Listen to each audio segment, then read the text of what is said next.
通常都是需要先找一个理由出门。大家还有在上班上学这一段期间，我也好像也出门上班的这种感觉。展场的一进场是一张椅子，也是这个一切东西的一个起点，也是我随时随地工作暂停休息或是工作中的基石。展场第一张最大的画是人马，里面画了一个湖畔的场景，有一棵巨大的树，然后一只巨大的人马，欢快的小人弹着吉他在唱歌。前方其实是一个东方的水手，手被捆绑在后方。过来就是那张小船上，一对男女在一个贡多拉上面，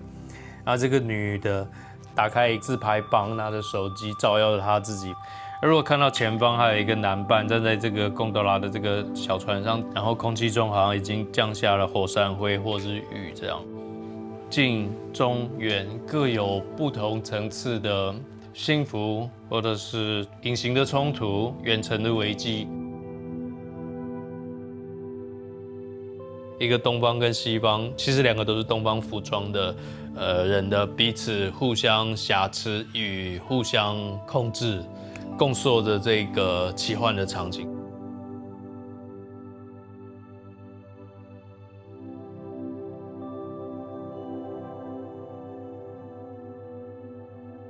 构成无忧的你，还有多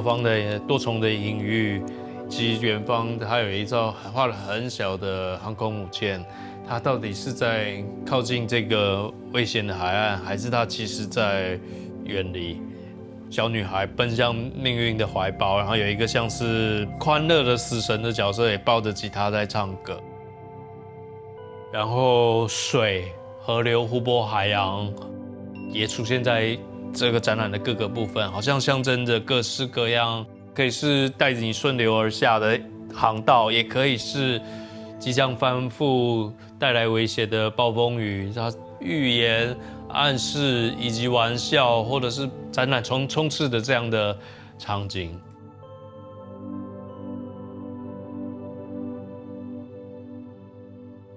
疫情期间，太太居家，视讯上班，然后突然的感觉到一种过去未曾有过的生活的秩序或者约束，产生了一丝很奇妙的幸福的感觉。过往我一直在常常描述，绘画这件事情不应该由影像来作为某种暗示或引导。可是某一天晚上，我女儿在吹头发，小小的手机的照片只有这么一点点大，然后就把它打了一个稿。以前画这些乱七八糟的东西不用打稿的。过生日的场景，去水族馆看很多的鱼，或是在一台敞篷车里面戴着口罩和爸爸买手摇饮料，在那里等讲着笑话的场景。进入了一个学画画那个时候状态，你画一个静物有一个轮廓线，然后接下来你就是着色，很轻松很愉快，然后结果也其实蛮好的。展览开幕试图否定过这一块一次，可是其实就大家而言，其实大家蛮喜欢那一块的。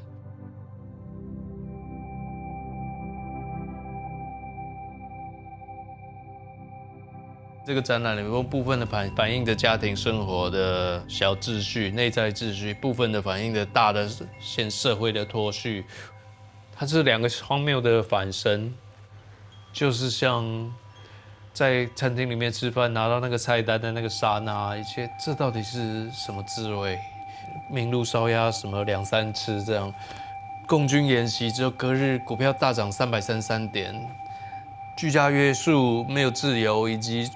工商社会场景各种生产的断裂，